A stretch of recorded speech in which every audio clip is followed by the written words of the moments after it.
the one man because the economy. A new report shows more than 300,000 black women have left the world. And that by the debate, so I'm not going to read it for you, but so listen closely. a lot of us guys are sitting here thinking, and that day 7 women will take hold of one man because the economy. A new report shows more than 300,000 black women have left the workforce in just the last several months. Because of wars. United States has given Russia a final warning. Last night, Russia launched a massive strike on Ukraine using drones, missiles, and fighter jets. And by the way, there's a major shortage of men in Ukraine. So then maybe we're going to have to ship them over here.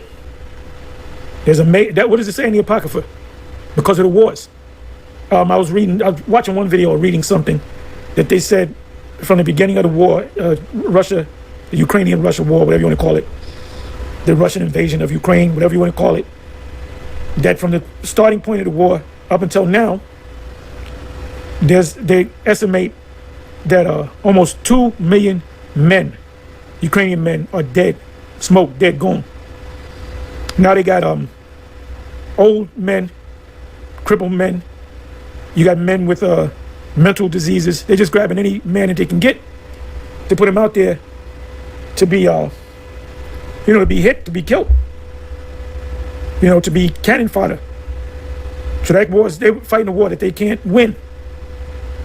If you got 2 million men of a certain age, let's say anywhere from 18 to 45, let's say, those are men that are active with women.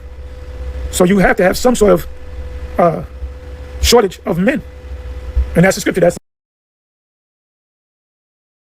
Shalom, shalom, Israel. First and foremost, I want to give all honor, glory, and praise unto Yahawah, Bahashem YAHAWASHI, Bahashem Rakwadash, double honors to the elders and apostles of Great Millstone, and shalom to my Akim Wakwavim who are diligently waiting to be delivered from this final captivity.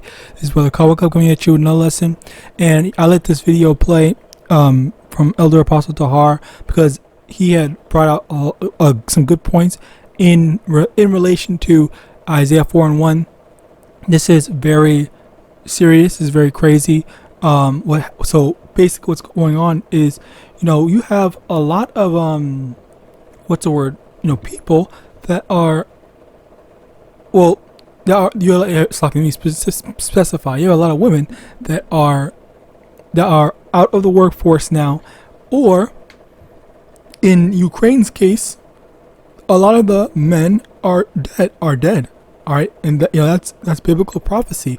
Now, obviously, it's not happening in America, North America in general. Okay, it's happening in over there, and still, is this war? This war is still not slucky. This war is still not stopping. We're still going.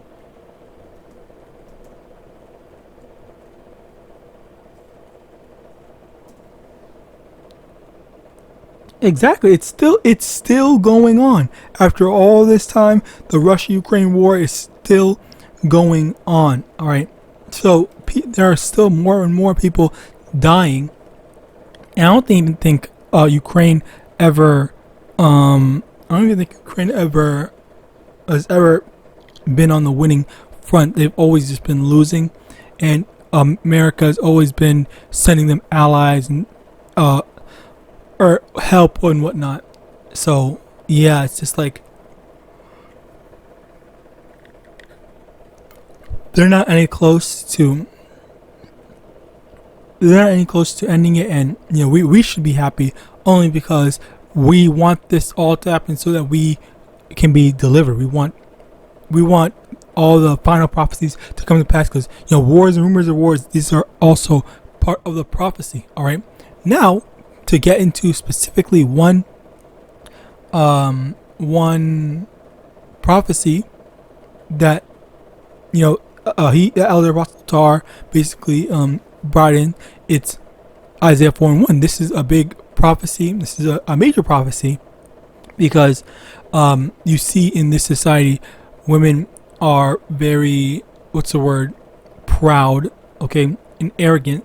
They think that they're better than men, especially our so-called black women. And then now lo and behold, you saw the thing where it says, I think, yes, over 300,000 black women have left the workforce. So I forgot. I did see this before. I forgot what the reason was, but basically, the thing about that is that there's such a. I really wish I could remember, but basically, as a result of that, what do you think that they need to do? What do you think they're going to do? Okay, as a result of that, they need to make money.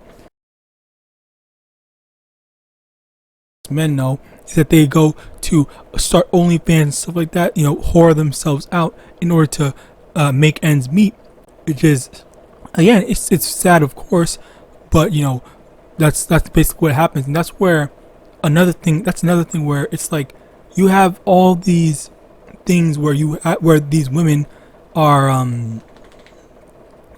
starting to realize just how much they actually need men, and that they were wrong in treating men, especially so-called black men, like garbage. All right, where they are, that all that arrogance has betrayed them, and them wanting to be independent, them wanting to do, I can do this all by myself, X, Y, and Z, when in actuality, well, like look at where it got you. Look at where it got you. Where you're now by yourself. You can't make ends meet. You need to do some desperate stuff in order to make money. All right, like, it's sad, yes, but at the same time, like, this is what these people have done to themselves. All right. 2 Ezra chapter 9 verse 1. He answered me then and said, measure thou the time diligently in itself, and when thou seest part of signs past, which I told thee before. Verse 2. Then shalt thou understand that at the very same time wherein the highest will begin to visit the world which he made. All right, so it's like surprisingly, this is something that I always kind of avoided. It's something that I always kind of avoided, just because I just thought, I'm not trying to make this some sort of like carnal, like, oh my God, I'm so happy about this, blah blah blah. But at the same time, this is biblical prophecy, so of course I have to add this in. And the fact of the matter is that the fact of the matter is that this is biblical prophecy and the signs of the end. Isaiah 41, and in that day 7 women shall take hold of one man, saying, we will eat our own bread and wear our own apparel, only let us be called by thy name to take away our reproach. And that's the thing. There's going to come a time when maybe it's not just the economy, because it's already starting to get to the point where women can't live on their own. All right, because you have so many women that are living on their own. All right, divorcing the men, just not getting with a man and whatnot, or not marrying a man or whatever, or not living with him at all, just so they can say, oh yeah, I'm gonna go forward my career, I want to go do this, I want to go do that, whatever. And then as a result of that, they realize that, okay, well, now they're all alone, they don't have anyone to take care of them. And then the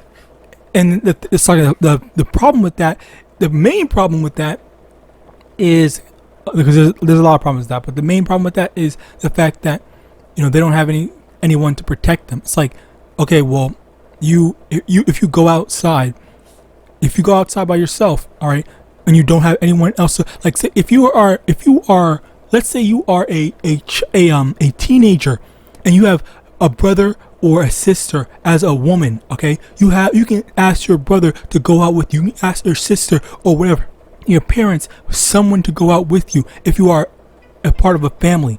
But if you are just a woman that lives in a house or apartment, whatever, by yourself, you do not have anyone. You're just literally by yourself. You have to go out by yourself and put yourself in danger, especially when recently these whole kidnappings and violence has been increasing. Crimes against women has been increasing, especially sex trafficking.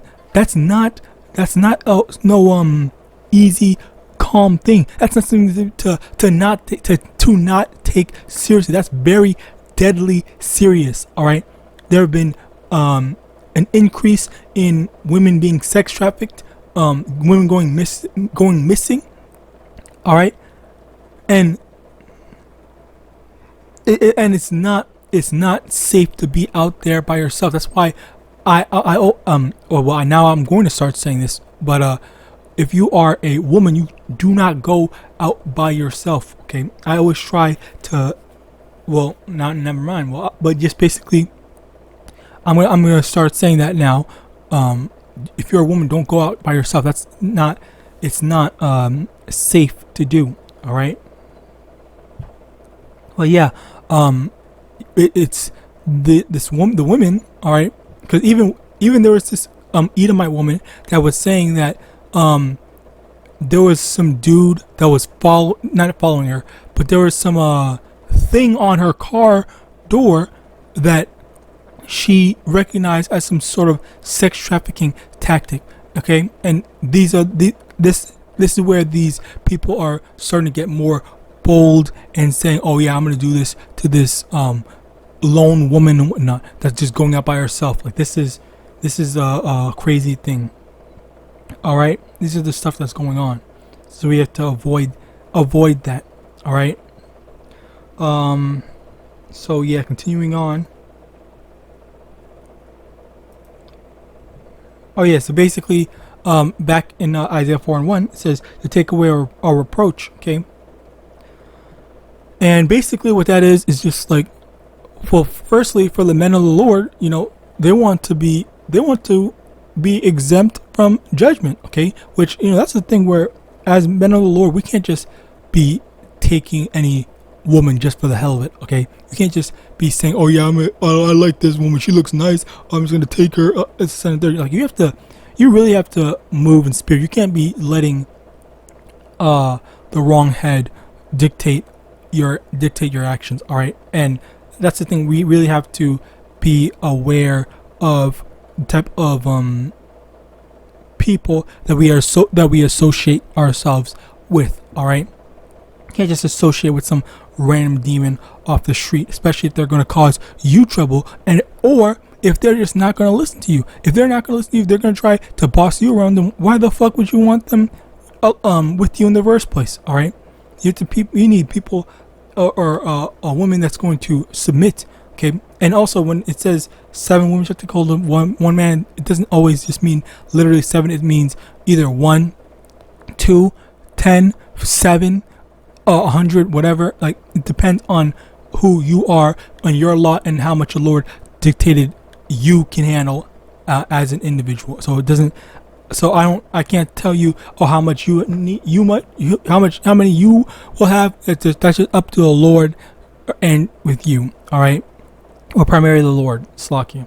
So continuing on, 2 Ezra chapter 15 verse 16, for there shall be sedition among men, and obeying one another, they shall not regard their kings nor princes, and the course of their action shall stand in their power. And this is another thing where there's going to be invading one another, killing one another. So what do you think when these men, when the few men that do survive, what do you think these women are going to do? They're just going to be commodities for them. They're going to be possessions to be spoiled. All right, like that's basically what's going to happen. So that's why a lot of these women are going to need protection from a man. Okay, not just more specifically a man of the Lord. They need that, but some of them might just be needing any type of man, right? And they might not know. But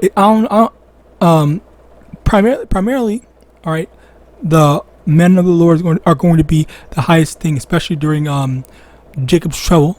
The men of the Lord are going to be the ones that are going to be most sought out for, especially when everyone recognizes that, oh yeah, the prophets were right all along. But even then, you have a lot of these women that are still going to be looking for just any man in general, especially when all the men, because that's the thing about the whole Ukraine thing.